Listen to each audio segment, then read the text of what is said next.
अस्सलाम वालेकुम वरहमतुल्लाहि वबरकातुहू। ये हमारा दूसरा टॉपिक डेबिट नोट के सिलसिले में है और इसमें चंद एक स्लाइड्स हैं, वो ज़रा प्लीज़ आप गौर से सुने।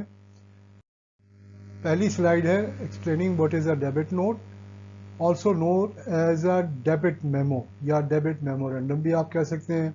Can be issued from a buyer to their seller to indicate or request a return of funds due to incorrect or damaged goods received, purchase cancellation or other specified circumstances. Normally debit note जो है एक purchaser जो है वो अपने seller को भेजता है और उसका मतलब ये होता है कि उसके पास जो अकाउंट्स पेबल रिकॉर्ड हुआ है उसको वो डेबिट कर रहा है, यानी उसको रिड्यूस कर रहा है। और उसकी वजह नॉर्मली ये होती है कि जो चीज़ें जो गुड्स उसने परचेज़ की थी वो या तो अच्छी क्वालिटी की नहीं है, वो उसको रिटर्न कर रहा है, या वो कम है वो उसको रिटर्न कर रहा है, या कोई और वजह है, तो डैमेज क्वालिटी भी हो सकती है। तो इस वजह से जब वो गुड्स रिटर्न की जाती हैं, यानी परचेज़र जब रिटर्न करता है तो अपने सेलर को एक डेबिट नोट इशू करता है। ये स्लाइड हमें एक्सप्लेन करती है क्या वजूहत हैं। There are several reasons in which a debit note should be issued. Some common scenarios when to issue a debit note include goods received are damaged और डिफेक्टिव, यानी उस क्वालिटी की नहीं है या रास्ते में कहीं ख़राब हो गई है, वो जब आए तो आ रही थी, जब उसको डिलीवर हो रही थी तो वो ख़राब हो गई। परचेज़र हैज़ बीन ओवरचार्ज, यानी जो प्राइस तय हुई थी सेलर में और परचेज़र में, तो सेलर ने उसकी प्राइस जो है ज़्यादा लगा दी। वो गलती से भी हो सकता है, मगर ये कि इनवॉइस में उसके पैसे जो है वो ज़्यादा लगे हुए हैं, इस वजह से वो उसको एक डेबिट नोट इशू करके और उसका जो अकाउंट्स पेबल है या ट्रेड पेबल है वो रिड्यूस कर देगा और अपने सेलर को जो है वो उसको इन्फॉर्म कर देगा। The invoice value is incorrect due to extra goods being delivered or goods are charged at lesser value। तो ये चंद एक वजूहत हैं जिसकी वजह से ये इस तरीके से इनवॉइस की वैल्यू जब करेक्ट इनकरेक्ट है किसी और वजह से, यानी ज़्यादा चीज़ें भेज दी, तो उस वजह से भी वो उसको रिटर्न कर देगा।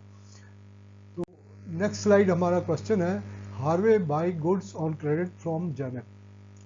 Goods are not suitable and Harvey returns them to Janet. यानी जेनेट ने जब हार्वे बाय गुड्स, हार्वे ने जो गुड्स परचेज की वो अच्छी क्वालिटी की नहीं थी। Which document does Harvey send to Janet.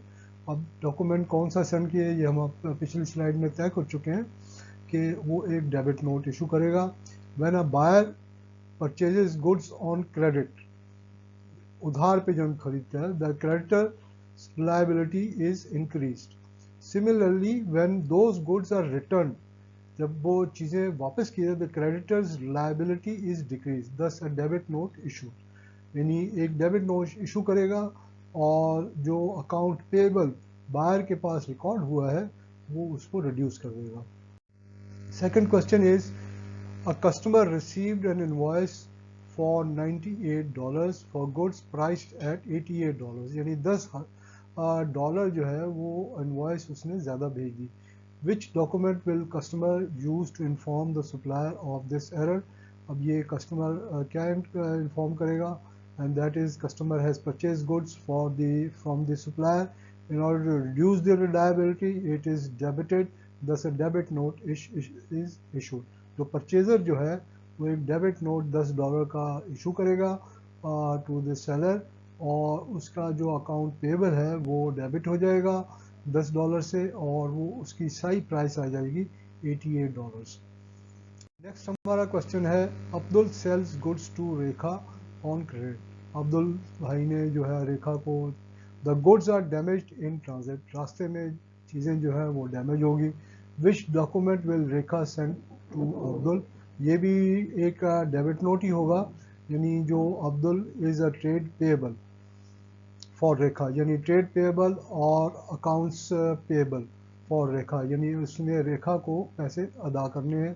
Rekha will record purchases return to Abdul, purchase return वो रिकॉर्ड करेगी अपने पास by debiting Abdul's account, therefore a debit note to Abdul. ये हमारी स्लाइड्स हैं, तो काइंडली आप इनको गौर से पढ़ें और सारी चीज़ें जो एक्सप्लेन हो रही हैं, अल्लाह आपको जज़ाए खैर दे।